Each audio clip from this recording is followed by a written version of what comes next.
America ಮತ್ತು Iran ನಡುವಿನ ಉದ್ವಿಗ್ನತೆ ಮತ್ತೆ ತೀವ್ರಗೊಂಡಿದೆ.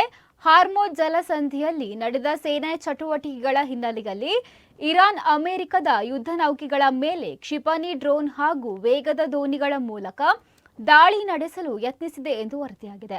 ಆದರೆ ಅಮೆರಿಕದ ಸೆಂಟ್ರಲ್ ಕಮಾಂಡ್ ಎಲ್ಲ ದಾಳಿಗಳನ್ನು ಯಶಸ್ವಿಯಾಗಿ ತಡೆದಿದ್ದು ಯಾವುದೇ ಹಾನಿಯಾಗಿಲ್ಲ ಎಂದು ತಿಳಿಸಿದೆ. ಘಟನೆಯ ಬಳಿಕ ಅಮೆರಿಕ ಇರಾನ್ನ ಬಂದರ್ ಅಬ್ಬಾಸ್ ಮತ್ತು ಕ್ರೆಶ್ ಪ್ರದೇಶಗಳಲ್ಲಿನ ಕ್ಷಿಪಣಿ ಹಾಗೂ ಡ್ರೋನ್ ನೆಲೆಗಳ ಮೇಲೆ ಪ್ರತಿದಾಳಿ ನಡೆಸಿದೆ ಎನ್ನಲಾಗಿದೆ.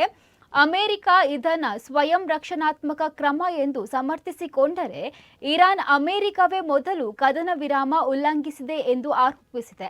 ಸಣ್ಣ ಮಟ್ಟದ ದಾಳಿ ನಡೆದರೂ ಕದನ ವಿರಾಮ ಮುರಿದಿಲ್ಲ. ಆದರೆ ಇರಾನ್ ಮಿತಿ ಮೀರಿದರೆ ಪರಿಣಾಮ ಗಂಭೀರವಾಗಲಿದೆ ಎಂದು ಟ್ರಂಪ್ ಎಚ್ಚರಿಕೆಯನ್ನು ನೀಡಿದ್ದಾರೆ. ಈ ಬೆಳವಣಿಗೆಗಳಿಂದಾಗಿ ಮಧ್ಯಪ್ರಾಚ್ಯದಲ್ಲಿ ಮತ್ತೆ ಉದ್ವಿಗ್ನ ವಾತಾವರಣ ನಿರ್ಮಾಣವಾಗಿದ್ದು ಜಾಗತಿಕ ತೈಲ ಮಾರುಕಟ್ಟೆಯ ಮೇಲೂ ಪರಿಣಾಮ ಬೀರುವ ಸಾಧ್ಯತೆಗಳಿವೆ.